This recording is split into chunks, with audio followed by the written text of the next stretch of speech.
let's do it. Hello everybody, I'm Emily. Welcome back to my channel. Here we explore all the things that can help you have a more pleasurable time in this wild experience that we call life as a human being. It's been a while since you've seen me here on YouTube. I've been taking some time off of content creation here so I can work on making you some things in other ways. The first of those things is a course that I'm building right now. It's a meditation course. The content that I make is all about life change and transformation, so I wanted to make you something that actually guided you through learning a skill that can change and transform your life. It's a 10-day meditation challenge, 10 of my favorite techniques, available in an easy to follow online format. So the link is in the caption below if you want to make sure you get in on that goodness. I'm also writing a book. Not much else to say about that because I'm in the very early stages, so it's gonna be a while. But that's why I haven't been on here as much. But we're here right now, my dog's asleep, I have a few minutes, and I have something I want to share with you.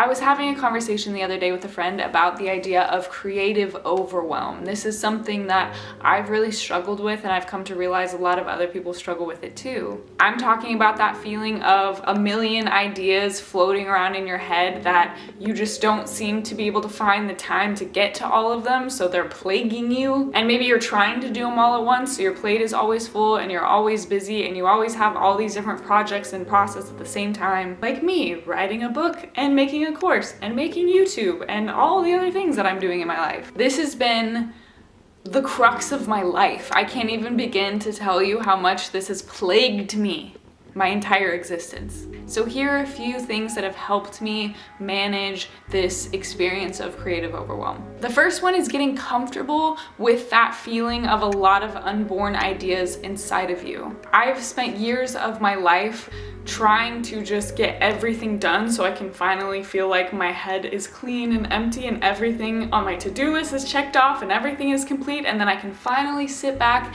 and relax and rest on top of the mountain that I have built myself of success. The problem is that this is impossible. It never happens. The second you finish one project, another idea comes for something else, and the ideas, for me at least, come quicker than I can execute them. So you have to be able to become comfortable with that feeling of being unfinished, of being in progress. Life is one big process. It's never finished until you die, and chances are on your deathbed, you're going to have some unfinished projects. So make peace with it and allow yourself to take moments to celebrate and rest and do all those things that you're waiting to be done in order to do. You can do those as you're in process. Staying organized helps with this too. If you want to make a list of all those ideas so you feel like you don't have to hold on to them all in your head. I just use the notes app on my iPhone for this. Be patient and know that it's okay for an idea to sit there for years before you actually get around to doing it. Remember that you do these things because you love them,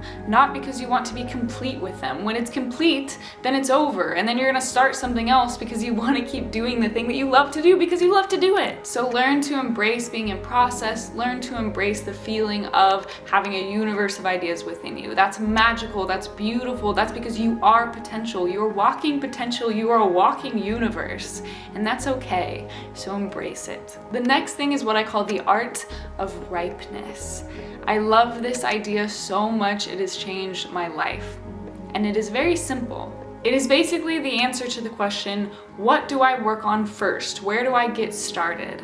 And the answer is, start with whatever is ripe, what is ready to be birthed. I've learned this the hard way by trying to start projects that are not ripe, and then I have to force it and push it, and it takes a lot longer and it's not as much fun. What I mean by ripeness is not quite tangible. It's this sense, this feeling of that thing coming with ease, that muse just pouring it down on you and it flows out of you effortlessly without you having to push and try too much. And the way that I tell if something is ripe is by noticing if I do feel like I have to push and try too much. If it's not fun for me and it feels forced and it's not really coming out the way I want, it's not ripe, so I put it down and I move on to a different project.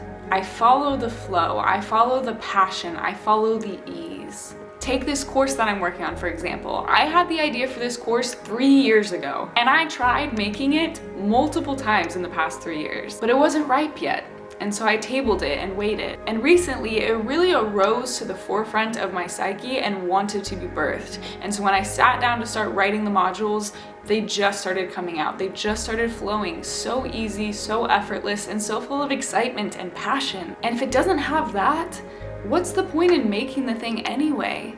If you're not having fun doing it, if it's not full of passion and excitement and joy, then it's not going to connect with other people when you put it out there. So don't do things that don't feel right.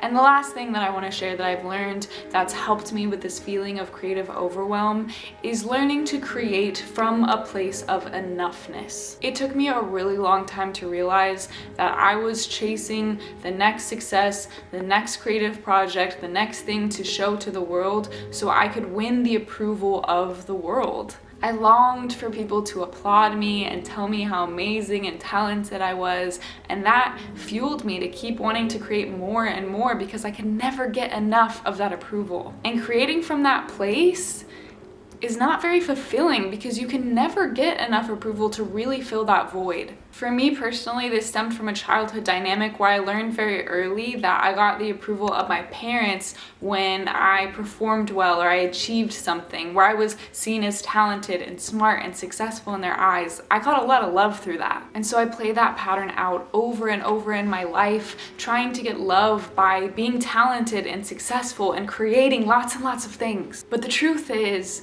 I don't need to create anything to be loved. I don't need to create anything to be worthy, and I don't need to create anything to know that I am talented and I am successful. Everything has already been made. Everything has already been said. I don't need to do anything. I really don't. But I want to create because I love it. And it's so much more fulfilling when I create from that place of already being enough, of not needing to create anything to get there, but knowing that I am always there and nothing can take that away from me. So, the moral of the story is, for all of you creatives out there, that you are already enough. You don't have to make anything to prove to anyone that you are enough. You don't need to make anything to get love. There's no rush.